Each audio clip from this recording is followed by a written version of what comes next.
She puts the wow, yum into words. It's the Lafayette food junkie herself on News Talk 96.5 KPEL.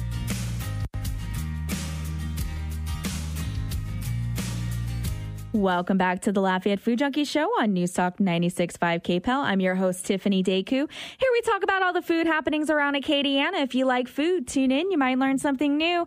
Welcome back, guys. I took last week off for Easter. I had a super relaxing day, and I went and did something very non-traditional and ate Chinese food and made probably the best meatloaf I have ever made. And later on in the show, I'll share the recipe with you guys for all of you out there that are doing the keto diet.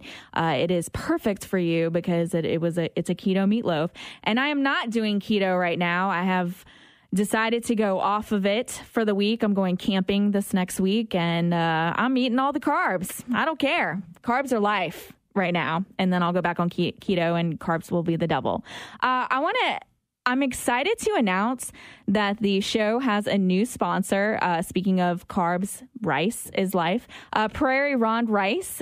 They are out of Opelousas. They are a sponsor of the Lafayette Food Junkie radio show, and they make a local rice. And I believe that they're also doing grits. I can't wait to taste this rice. I'm super excited about that, and I'm very excited that they are a sponsor of the show.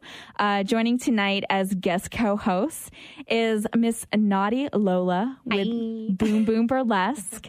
We are going to be talking burlesque things and its correlation to food, because there is one. Of course there is. Food and drinking alcohol form. Absolutely. I'm sure there's a food one too. Didn't y'all do a food themed burlesque? It's called Curve Your Appetite. Yes. Yeah. Okay. Yeah. See, there it is. We went there. Yeah. And you're a food lover. I mean, who doesn't love food? Oh, I love food. Yes. It's amazing. So we're going to have a lot to talk about on tonight's show. So last weekend also was Laotian New Year. And we'll talk about this a little bit later in the show, some of the funny shenanigans that happened at there. Have you ever been to the one in... I have not, but I've seen pictures. It looks beautiful. Gorgeous. It is beautiful. And you walk in and it's like you're not even in Acadiana. Like it's not... the Buddhist temple is so beautiful. Yeah, all the statues, the gold, all the flowers. Gorgeous. It's amazing. Yeah. And then there's all this amazing food that's out there too. Yes. I just happen to always pick the not good food. Really? Yes. Huh. I'm really, this is the second time I've gone and did it. Although the first year it was good. It's just, I got the papaya salad and she asked how spicy I wanted it. Right. And I said, like, how y'all do it is fine. And she smirked at me. Right.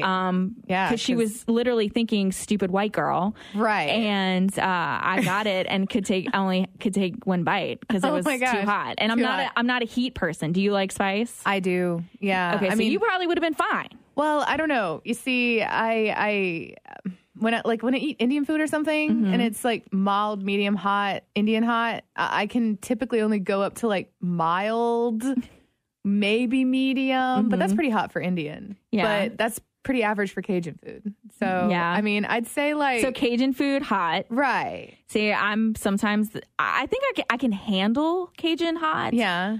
I cannot handle Thai hot. Yeah.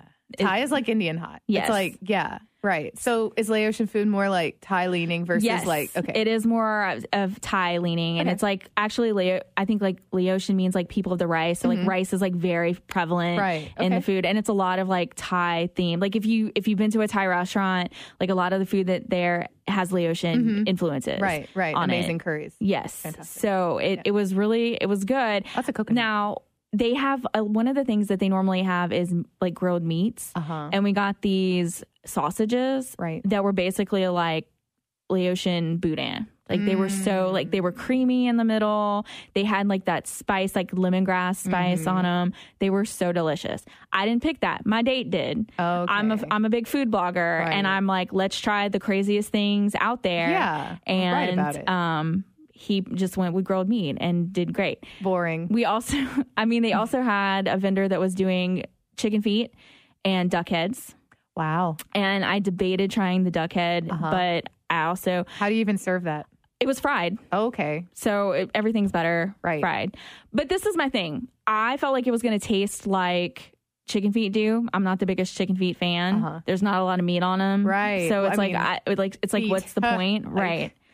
And with the duck, I felt like the only part that would be good was like the brain part. So I was kind of like, I didn't want to do it. I also feel like they had, I cannot remember what the name of it is, but it's the egg with the fertilized chicken in there. Yeah. I think it's Baloo, I think is what it's called. I don't know what the name is, but I know exactly what you're talking about. And it's kind of gross looking, but it's a Filipino delicacy. And apparently I've swear I saw that over there at one of the booths as well. It'd have to be a hard no for me, but I would watch somebody eat it. Yeah. So. I mean, I don't know. It's like part of me, like you're curious and you want to try these things, but then sometimes it's just like, no, like it's kind of like the bravery before you see it. And then when you actually see it, you're just kind of like, whoa, that's a... Because we were like, duck heads. Oh, okay. Yeah. And then like I saw them. And I mean, it just looked like a fried duck head. Ducks are cute. So it literally, I could have probably eaten it. Yeah. But at the same time, I was kind of like, do I want to really though? Yeah. And they also have sugarcane juice, which I've talked about this too. Like, I don't understand why that hasn't taken off more here, because we have the land of sugarcane. Right. And it's delicious. So is it literally just like... They have these giant grinders. They stick a sugarcane stick in it and it like grinds it and like the juice comes out. Okay. And the way that they sell it there, it's in these like giant quart containers. Dang. Like they even put an umbrella and like had a little baggy thing to hold it. Like, so you could carry it around with you. Is it not like filtered or anything? It's just like pulpy and... It's not pulpy. Okay. It's, it's just like sugarcane juice. And I feel like it would taste amazing with gin. Like if you could sneak some gin in there. Doesn't. And get there. Right. It's just so good. I don't understand why it hasn't taken off here. Quite a few things that I'm just like, why isn't this more prevalent here? But, right. Food wise and who knows? All right, we're going to take our first break, and we're going to come back with Zach Wright. He is with an organization called Townie, and we're going to talk a little bit more about that. So come back to us. It is the Lafayette Food Junkie Show on News Talk 96.5 KPEL. And now, the Lafayette Food Junkie Show, served up medium rare every Sunday night.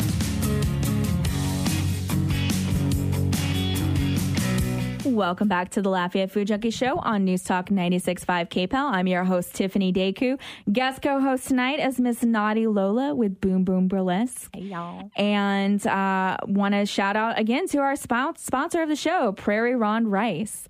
And joining us now is Zach Wright. He is with Townie, which is a new app it's not just an app. The app is just the platform for it, right? Yeah. Okay, so let's talk about what Townie is first.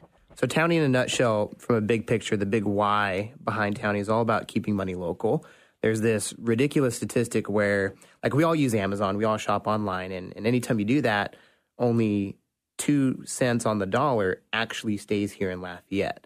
Versus if you were to go get that same thing locally, 54 cents on your dollar stays here in town. Okay. That makes such a big difference. And the big problem is that, like, all of our local businesses here in town has a story and wants locals to find them. And unfortunately, we just spend like 90% of our shopping online. Even if we're going to go somewhere in person, we find that place, that store, that restaurant online. And so, the big brands can afford all these different mobile advertising platforms, and a lot of our local businesses don't really have the funds, don't really have the time and the content to start where most consumers, begin those searches, which is the mobile. And so it's not that consumers don't want to know, they just don't. Most people love the concept of support local, but they might not know what to do beyond, getting a bumper sticker. Right. You actually have a very valid point with that, because I know before I go anywhere now, I search for it online. Mm-hmm. And if it's not online, I'm kind of like, is it still open? Like, what, like, does this exist? Yeah. Kind of thing. And that's a very valid point. Okay. So the app is supposed to allow people to kind of research the local businesses. It's not just restaurants, it's boutiques, coffee shops. You have a lot of things on there. So how exactly does the app work? So the app is really simple. It's called Townie Rewards. It's free to download. It's in the iOS store. It's in Google Play. And like you said, we work with pretty much businesses of all the industries. Restaurants, that's a big one for us. Boutiques, coffee shops, people in the service industry. And basically the consumer gets to get on there and they get to find deals and discounts for exclusively local businesses. So like a few of our restaurants that we have, like just down the road from you guys is BJ's Pizza and Deli. If you want something fancier, you could go over to Nash's restaurant. If you need a great taco, there's Taco Sisters, Blue Dog Cafe. We have about 100 local business partners in the Acadiana area. And so really all you need to do is download the app, and then you can start searching for whatever you need. If you want to go shop something local, if you want to go find, hey, I need to go get something to eat for lunch. Let me go see who's close and who has a great deal. A lot of businesses are doing half-offs on entrees, appetizer discounts. It really kind of depends on the business, but what we're doing with it is we're developing a coalition of only local businesses, and we're supporting each other to reach more people than we would otherwise. And so that's kind of the benefit to the businesses. They get more exposure, we get more traffic to our business, and then you as the consumer, you get to discover new local businesses. Maybe it's a local business you already like, but now you get to go eat there on a discount. That's kind of the big thing for you guys, as well as really just educating the community on why local is important. What are some of the establishments that you guys have partnered with to kind of give people an idea of what they can find on the app? Yeah, so some of the restaurants I mentioned, Taco Sisters, Smitty's Wings, Nash's, Tribe Collective. We also have other businesses we work with, like the Herringstones Boutique, Caroline and Cumpy, Ranch Outlet. There's about 100 of them on there, and we're adding new businesses every single week. So is Townie... Did it start here in Acadiana, or is it like a nationwide thing and you guys come into small towns and do things like this? So we're based in Austin. Our CEO, Don Schaefer, if you've ever heard of Kasasa, he's the one who started Kasasa. Okay. And he's been working with local banks, credit unions, and businesses for about 30 years. And so this is something that he is extremely passionate about. And we're currently active in 5 communities across the U.S. right now. Okay. And we're looking to be active in about 250 over the next few years. Mm-hmm. So Acadiana, this is kind of one of our early markets that we're already seeing a lot of success for our owners in. Okay, that's cool. Yeah, and I feel like, how long ago has it been since you guys have launched? We're about 2 weeks in. Okay, because I feel like I've been, I want to say maybe about a month, been seeing the people promoting it on social media. Yeah, we've been here for a few months as a company. That's mostly spending time growing roots. Like we're members of the LCVC, One Acadiana, the Youngsville and Broussard Chambers. Really trying, because we're going to have a big foothold in the community. And so, we're really just trying to grow roots. And then we had to take time to get businesses on board with us. But now that we're live, we have businesses calling us to sign on, just because they want more people to find out about them. And do you, besides just establishments, are there any organizations or anything like that you guys are partnering with as well? Like maybe Boom Boom Burlesque, right? As the entertainment. Is that something that y'all might be doing in the future as well? Yeah, we're definitely open. We definitely want to sponsor local events, local charities. So, for example, we're getting ready to we partnered with the Omni Center and the Green Room to get to do a giveaway for 2 roller derby tickets to the local roller derby team. So that's one partnership that we kind of made through one of our business partners, but we're definitely open to, whatever ways we can support local for the community and educate the community on why that's important. That's kind of our big MO. That's what we're looking to do. Nice. Okay, so if an establishment wants to partner with you guys, what do they need to do to contact you? So to contact us, my first recommendation would go to townie.com. There's a little questionnaire that they can fill out. It'll send us their information directly to where either me or one of my partners will get in touch with them. Okay. And then for the consumer, it's easy. Just download the app. Yeah, you can just search for Townie Rewards in the App Store. You'll find it there. You can also text Acadiana to 31996, and that'll give you a prompt to download the app as well. Okay. Anything else that we should know about Townie? Keep a lookout for us. We're still pretty young, but we have a lot of really motivated business partners that want to share their story with the community, and we have new businesses jumping on every week. So, we have about 100 businesses that we work with right now. New ones are more to come. So, every week you jump on the app, there might be somebody new that you might not know or somebody that you already love. Zach, thank you so much for joining us tonight. Thank you, Miss Tiffany. I appreciate it. All right, everybody go and download the Townie app. All right, we are going to take our next break, and when we come back, we have more with Lola. So come back to us. It is the Lafayette Food Junkie Show on News Talk 96.5 KPEL. And now we talk about food. It's the Lafayette Food Junkie Show on News Talk 96.5 KPEL. Welcome back to the Lafayette Food Junkie Show on News Talk 96.5 KPEL. I'm your host, Tiffany Deku. And joining as guest co-host tonight is Miss Naughty Lola with Boom Boom Burlesque. Okay, so you're in a cat onesie. Yes. Which one of the great things about radio is that you can kind of wear whatever and no one's going to judge you because they don't see you. I figured. But you're in a cat onesie. Mm-hmm. You want to explain what that's about? Well, okay. So last night at Cité des Arts, we, Boom Boom Burlesque, we produced Jimmy Two Times, which was an original burlesque drama. And within the context of the story, there are these brothel girls. And in addition to actually writing the script, I was a brothel girl in this production. So after we cleaned the theater and everything, I was still in my bustier and underpants and fishnets and everything, and needed something comfy. Right. Well, I had my cat onesie stuffed in my bag, and throughout the night's festivities and etc. The only comfortable wear that I had with me was my cat onesie. So I just ended up leaving it on all day today. Hey, there's nothing wrong with that. Lounging around, not changing out of it. So there you go. Here we are. It's fine.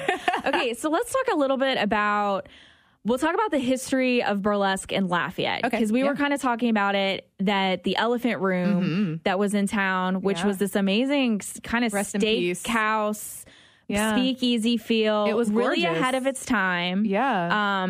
Tanner Ducote actually started bartending there, and he became this great mixologist here in Acadiana. Yeah. And a lot of stuff happened from that restaurant.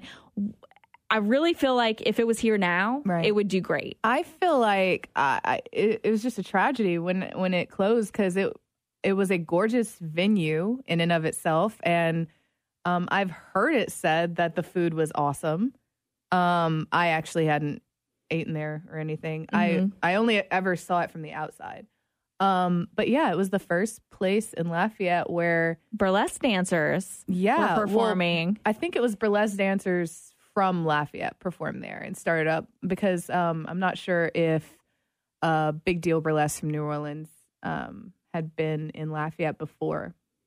Just traveling through, I know they were performing at Atmosphere, but the Elephant Room was the first place where there was and I even Lafayette think that was people. the theme too, because I feel like they had like burlesque dancers. Yeah, like I've seen pictures of what the inside looked like, and there was murals and all kinds of just gorgeousness. But then shortly after that was when Boom Boom started. Yeah, that were the original one in Lafayette. Yes. You said about 4 years ago. About 4 years ago now. Boom Boom Burlesque. We're the premier burlesque troupe here in Lafayette. And you guys started, it's not, y'all do it a lot at theaters and everything here, but y'all also do it at nightclubs. Oh yeah. We've performed at several different places in Lafayette. We have our residency pretty much at Cité des Arts. That's where our practice space is and whatnot. But we also perform a lot at Feed and Seed, at the District. We performed at Green Room, Steam Press when it was open. We've even performed at the Acadiana Center of the Arts. So, yeah. A vast array. Indeed. Okay, so we'll talk about now a little bit about the history of burlesque. Kind of got its start, kind of a correlation between burlesque and speakeasies and drinking alcohol. Right. And go into detail on that. Food and drink and fun. Yes. Yes. Just in general or in Lafayette? No, in general. In general. Yeah. Burlesque is hand in hand with revelry. So, wine, women, and fun. Burlesque itself has its roots in vaudeville and cabaret, and also circus, comes from like the peep show aspect of circuses. Like the kids get to see the elephants and the animals, and then mommy and daddy get to see the adult stuff later, you know, little peep show behind the curtain. So then you have cabaret and vaudeville, and then burlesque in the, I guess, 30s to the 50s, 60s. And then after that, it kind of evolved into strip clubs. And then you had the burlesque revival in the 90s. So, and I feel like New Orleans has like a big burlesque scene, but I mean, Lafayette's getting there. New Orleans is kind of revered as the burlesque mecca in the U.S. See, I feel like, is it Portland that has a big? Portland does, yeah. Yeah, I mean, there's so many. Well, now there's several different places where burlesque is really thriving in the U.S. New Orleans is one. You could say Portland, Minneapolis, definitely. I mean, it's all over the place. So in any major city, you could probably see a burlesque show. What have been some of the most interesting things that we can talk about on air that have happened during a burlesque show? Maybe like in a nightclub setting. I've been in. Yeah. A show that I've been in. Okay. Well, let's see. What's an interesting story I could just pop up with? Well, okay. I had a fan chase me around Minneapolis. So there's that. Yeah. Okay. I was performing, I think it was 3 different shows in one night. And I performed at this first show, and there's this guy there, and he's very, very friendly. And he comes and he's like, "Can I take a picture? I always take pictures with new performers and stuff." I was like, "Sure, yeah." He takes a picture with me. So then I grab all my crap, and I'm going to my next show. You know, I'm like, quick picture, next show, whatever. So I'm at this next show, and he comes up to me after that show as well. And I'm like, okay. And he's like, "Yeah, I'm a big burlesque fan." It's like, cool. You know, grab my stuff, next show. And he's at that one too. And I'm like, okay, guy. Like, but that was really funny. I don't know. I had somebody pay me in food once. Okay. I would be paid in food. Right. I would be totally okay with that. I wasn't, it was a really, really nice kind of sushi display. So, I mean, I was down. It was fine. So, you know, food and burlesque. There you go. Yeah. So I checked out the Boudin Festival today. I feel like a Boudin today. Yeah. in your onesie. Well, I ate a lot. Maybe that's something that they could do for a future onesie idea. Right? It's just like a giant Boudin. I feel like that needs to be a thing. Yeah. Especially here. Somebody needs to come up with it. Okay. Have you been to the Boudin Festival before? I have. It's been a couple of years since I went, and it's actually grown. They have shuttles now, which was kind of crazy. Yeah, so you can kind of park and do the thing. So we went, and the 2 things that impressed me the most was a Boudin Waffle from Romero's Grocery, which I've never even heard of this grocery before, but it's a grocery store in Scott. Okay. And they did the Boudin in the batter. So it was like mixed in, and then you put the syrup on top. Okay. So it was delicious. And it was like so cold this morning. So they give it to you, and it's like piping hot, and it was delicious. Good? Yes. Oh, good. So that was the highlight of the Boudin Festival. And then runner up would be Don's has something they were calling a Tortilla Boudin. So they have the Boudin wraps, which are in like the egg roll wrapper. Yes. This was in a tortilla. So they rolled it up in a tortilla. It had some kind of batter on the outside of it too, and then they fried it. It was good. I feel like it needed like a pepper jelly or something else in it to kind of do something with it, but it wasn't bad. But those are the 2 things that I tasted out there. And then I checked out Uncle T's Oyster Bar. Okay. Which just opened up in Scott. Really nice bar Scott, area. You popping lately? Yeah, yeah. Everything's happening in Scott. And on Sundays they have $5 Bloody Mary. So I partook of a Bloody Mary. One of the best boiled shrimp. They had a little boiled shrimp that came on it. It was so good. I wanted seafood. Yeah. Unfortunately, the person I was with has a seafood allergy. Oh, no. But I got his shrimp off of his Bloody Mary. So you live in Lafayette, Louisiana. I know. I kind of feel like that's one of the worst things is that if you're born Cajun and then you have a seafood allergy. Oh, man. Yeah. But it also sucks for me, too, because like I'm going to have to find other people to go to seafood restaurants with me because he can't. Yeah. Hey. Let's go eat sushi. Let's do it. Let's go. Go get paid in sushi again. Yes. I'll accept that. I will help that. Yes. Yeah. So, and then so they are known for their oyster. So they were like, we sat where the bar is, they have like an open, windowed restaurant, grill. They have the grill, and they had all the oysters on there, and you would see all the flames. And they do a special oyster that has Boudin on it. What? Which I want to try. Which I was so stuffed from the Boudin Festival. Interesting. Yeah, I definitely want to try briny oyster, but with Boudin. Well, and they grill it. I mean, it's like char. Yeah, it's like a char right, grilled, and then they put the Boudin. I'm sure it has like pepper jack cheese and bacon. Yeah. Yeah. So it sounds delicious. It does sound delicious. But yeah, I want to go back and check out the oysters. Absolutely. there and go get a Bloody Mary on Sundays. They're $5. You cannot beat that. No, that's a steal. Yeah. Okay. And then also an important announcement. So here at the Lafayette Food Junkie Radio Show, we have a mad affinity for Taco Bell. Oh my goodness. Are you a fan? Am I a fan? Okay. I am a recent fan. Okay. As a matter of fact. What converted you?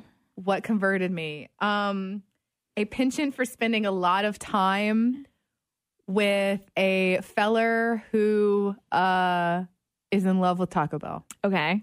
Apparently. So then you got it from there. So yeah. Well, it was just late one night. You know, we're watching movies. We're kind of hungry a little bit, and he's like, "Oh, let's go to Taco Bell," and I'm just like, "Oh my god!" Because when I was like 4, I had Taco Bell and got viciously sick. Oh, yeah. So I hadn't had Taco Bell That's since like I a was lifelong, like 4. yeah. And I feel you know, on that. Yeah, and you know, like, I literally, I was just scarred, and anytime I need my fast food fix, I just would bypass Taco Bell. Right. But everybody, you know, just sings the praises of the cheap, delicious decadence that is Taco Bell. So this one time I was like, hey, why not? Let's try it.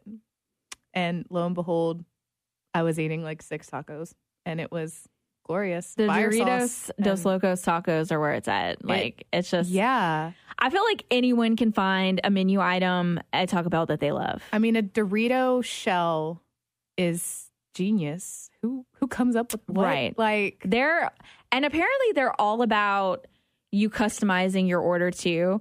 Amani, who's the Cajun mama who's been on the show, she's like obsessed with Taco Bell, and she is obsessed with the fries that they recently released. Yeah. And she has like this customizable order thing that she does with them. Mm-hmm. Well, they actually just took the fries off the menu, and so she's a little upset about that. I've heard. But that's the thing that they do too. Yeah. They test out in different regions different things to see how they are, and then they'll take them away. Mm-hmm. And sometimes they come back, and sometimes they don't. Yeah. And sometimes they'll come back in a different incarnation. That's crazy.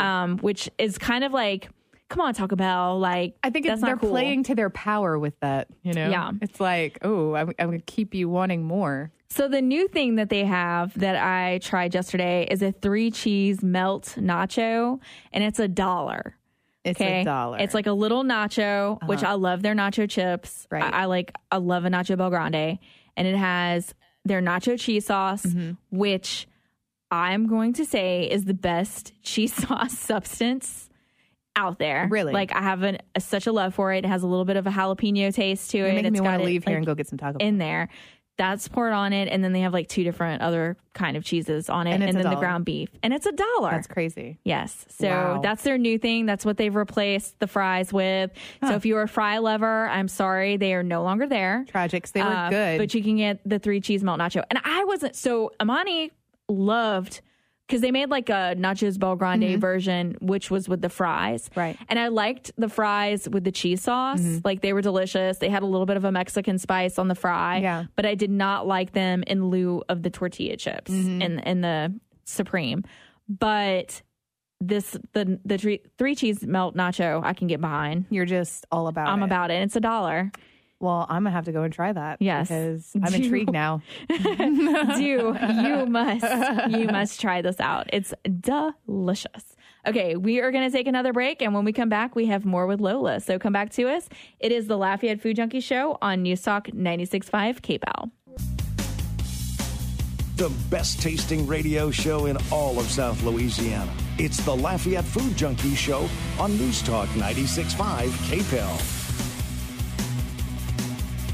Welcome back to the Lafayette Food Junkie Show on News Talk 96.5 KPEL. I'm your host, Tiffany Deku, and we've been talking with Naughty Lola with Boom Boom Burlesque as our guest co-host tonight. So do you guys have any upcoming shows? You said you may be taking a little bit of a break in May. Yeah. I mean, we have been super active the past couple years. So 2018 is kind of a year of being super selective and trying new projects. The one that we had last night, Jimmy Two Times, was an extremely new kind of production. It was a marriage of theater and burlesque, so it was something really different. So we do have something coming up in May. I don't have a hard date on that yet, but it is going to be a fundraiser type of show for Cité des Arts. So if y'all want to go onto our website, boomboomburlesque.com, or on our Facebook, Boom Boom Burlesque, we're going to be putting up that event really soon. I think it's actually May 25th.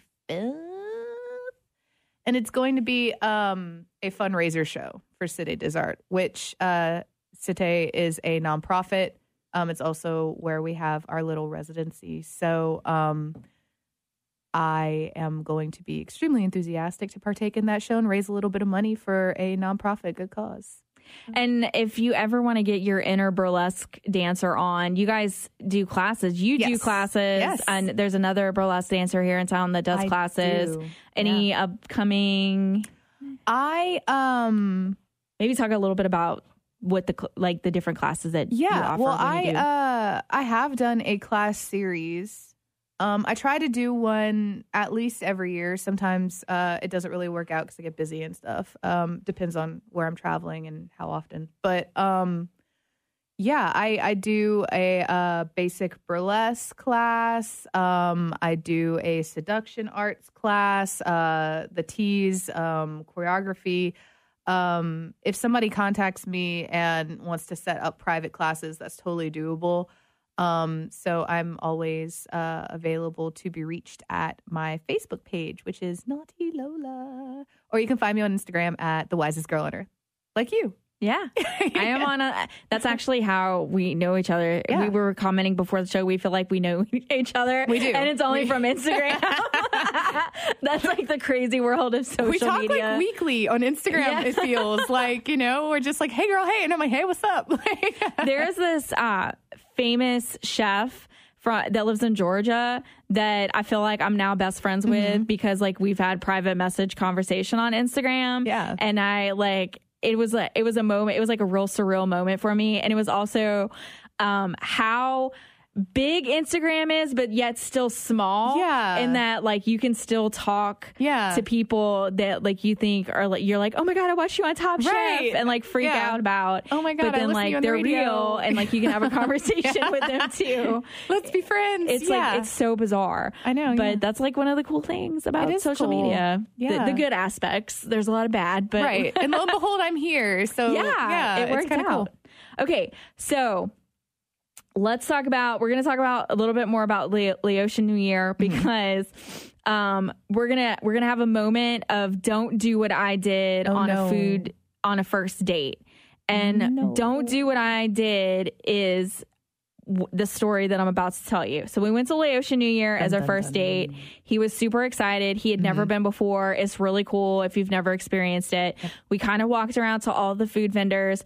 We stopped at the one that had the chicken feet and the duck heads, and we were debating whether we wanted to try that or not. But they also had lob. Do you know what lob is? Is that like raw meat lamb? Yes. Okay. So it is raw or cooked. Typically when you get it in the Thai restaurants around here, it's cooked and it's basically a meat salad. It has like a lot of vinegar in it. It has like a little bit of a sour component and you eat it with like cabbage leaves. And it's one of my absolute favorite things to order at a Thai restaurant. And when you look at it, it's spelled larb.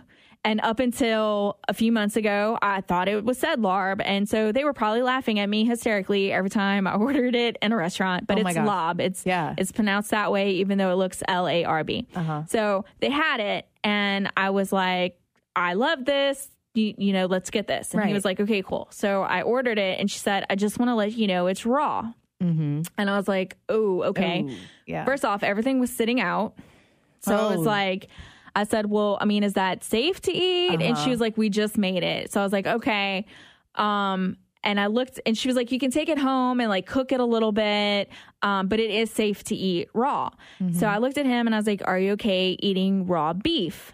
And he was like, yeah, that's fine. He's like, I love beef tartare. It's one of my favorite things in the whole wide world. So I was like, cool, no problem. We get it, sit down at the table, open it up. It is beef, but it's tripe. Oh. So it's, all the lovely organ meats of the beef, of the cow. Wow. So we're like, oh, yeah, I don't know how I feel about eating raw tripe. Yeah. But we're also on a first date and kind of like feeling awkward. So we both took a bite and it was, I can't even describe to you how bad it tasted. It was just like heat. It was just a lot of heat. Like it had a lot of spice to it and it was like bitter almost tasting. It did not taste like anything that I've ever tasted before. It was like bad. It was pretty much like my body being like, don't eat this. Yeah. So he was like, oh, I don't know if I like tripe is what he responded to that. And I said, can I put fish sauce on this? Because I was like, if I put vinegar on this, surely it's got to taste better.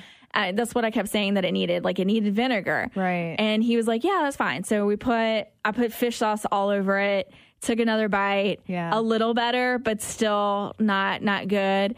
Then I'm like, I'm just not going to eat the stomach part. I'm not going to eat the intestines and the stomach. And I'm like trying to eat everything else. And I was like, no. And so I was like, let me try regular vinegar. They had like regular vinegar there too. Put that all over it as well. And I was finally like, you know what? I was like, I can't eat any more of this. And he was like, yeah, I can't do this either. So then so we threw it away. Like we walked away, threw it away. And then I'm like, I'm actually really scared that we're going to get food poisoning because we just ate raw tripe at a festival. That had been sitting right. out. So, and he was like, yeah, but we were fine. It was totally fine. And if things are done properly, like you will not get sick from eating these things raw. Yeah. However, like you're also putting trust in people that you don't know. Right. So it was a little bit of a gamble. So don't do that is what I'm saying. Yeah. And had I known it was tripe, I wouldn't have done it. But it made for a fun story. Risky it makes for a fun first date story. Have you had any bad food encounters on a first date or any date before? Yes. Okay. As a matter of fact, I have. Okay, so a certain Italian chain restaurant in Lafayette. I had gone on a first date there. And we got mussels.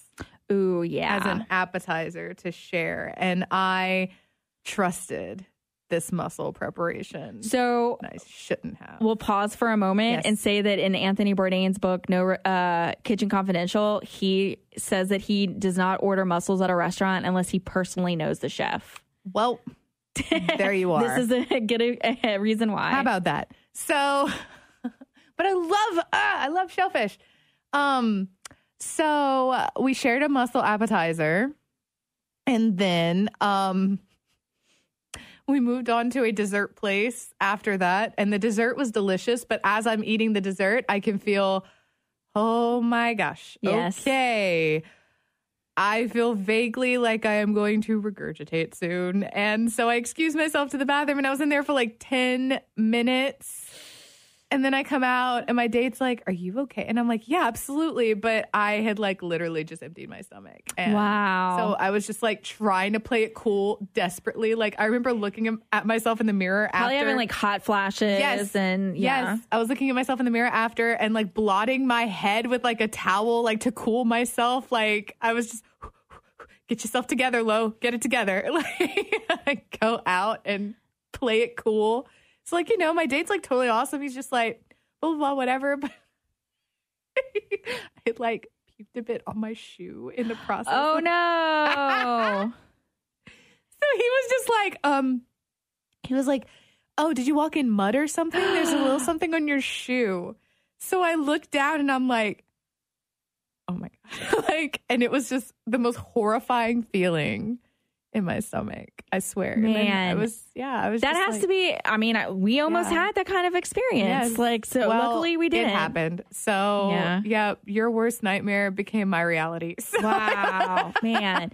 So to save the other half of that date, we did one of my favorite things to do, which is get a bottle of wine and go to Park Lafayette and like sit on the steps over there outside and like chill out and talk and just drink wine. So that's another kind of really little cute. fun tidbit for something thinking outside of the box as far as like a first date goes. It's fun. And that's adorable. There was actually a wedding going on at the wedding venue that was right next door, and we were debating crashing it the wedding too. Yeah. I like to do really random things on first dates. I'm actually like, I pride myself in planning amazing first dates with people. Yeah. And so maybe that's a problem. Maybe I don't think so. I like that. Like, I don't know. I'm so not down for the atypical date experience. You know, surprise me. Let's have fun. Let's do something crazy. Yeah. Like, why not? All right, we're on the same page for that. Absolutely. Okay, so last week, like I said, I've been doing the keto diet. I'd made a keto meatloaf last week, which I had found a recipe online and kind of morphed it into my own, in that this recipe called for crushed pork skins as a binder for the meatloaf, because typically in a meatloaf you would do like oats or like breadcrumbs or something like that to use as a binder. This used pork rinds, crushed pork rinds as a binder, which made complete sense. Right. I used venison and wild pig as my two meats, which is always good, like flavor wise, to kind of blend the meats for a meatloaf. Sauteed some onions in there because I'm not a crunchy texture onion person. Yeah. Did some mushrooms, some canned mushrooms in there because, again, I like the briny mushroom in there. And then the recipe also called for like Parmesan cheese, like a little bit of Parmesan cheese, and of course egg for a binder. Mixed all that up and put it in there. And I think this is the best meatloaf I've ever made. Like, it was delicious. So the pork rinds really worked well as a binder if you're wanting like that meatloaf texture with it. Also, to go with that, so Ann Falgu, who's been on the show before, she's with Ann Can Cook. She's an amazing cook. She was telling me, I was telling her about when I make cauliflower or mashed potatoes, I typically put a lot of cheese in it because it kind of doesn't taste good. Right. And she told me her secret ingredient was this stuff called Better Than Bouillon. And it's like a paste. It's almost like a bouillon cube, but in paste form. And she was telling me, like, you can either put it in the mashed potato, in the cauliflower when you mash it, or you can put it in the water that you boil the cauliflower in, and it'll kind of absorb all that. So all I did was like I put a scoop of it in the actual water that I boiled the cauliflower in. Once it was done, drained it. And I did do 2 spoons. You could probably do less. But like 1 scoop of the Better Than Bouillon in it with like salt, pepper, and then a little bit of sour cream to add like that creamy component, and then just mashed it completely. And it was the best cauliflower mashed potatoes I've ever made from that recipe. It tastes like Popeye's mashed potatoes and gravy. What? So if you're on keto or doing low carb or anything like that, and you miss like actual mashed potatoes and gravy, do it this way. I will only be making my cauliflower mashed potatoes this way from now on. You're gonna have to like totes send me that on Instagram. Yeah, because I'm all about that. It's delicious, and it was so easy. And it's just like this magical stuff called Better Than Bouillon. And they do like a chicken, a meat, and I think she said like there's a veggie one, and she uses all 3 for like different variations. But it's like magic. Yeah. And it made it sounds tastes delicious. like, you're making me hungry. To the point that I think that's what Popeyes uses in their gravy. It's their secret. Yeah. I think we've just broken Better Than Bouillon. The Popeyes gravy secret. It's Better Than Bouillon. Me. Thank you so much for joining us tonight. That has been so much fun. Let's plug again where people can find you on social media. Absolutely. You can find my troupe, Boom Boom Burlesque, Lafayette's premier burlesque troupe, at boomboomburlesque.com or on our Facebook at Boom Boom Burlesque. And you can find me on Facebook, Naughty Lola, or on Instagram at The Wisest Girl on Earth. Come follow my crazy adventures. All right, that's our show. Thank you so much for tuning in. Join us next week, Sunday at 6 p.m. This is Tiffany Daku on News Talk 96.5 KPEL, and this is the Lafayette Food Junkie Show. Thanks for listening, and as always, happy eating, Acadiana.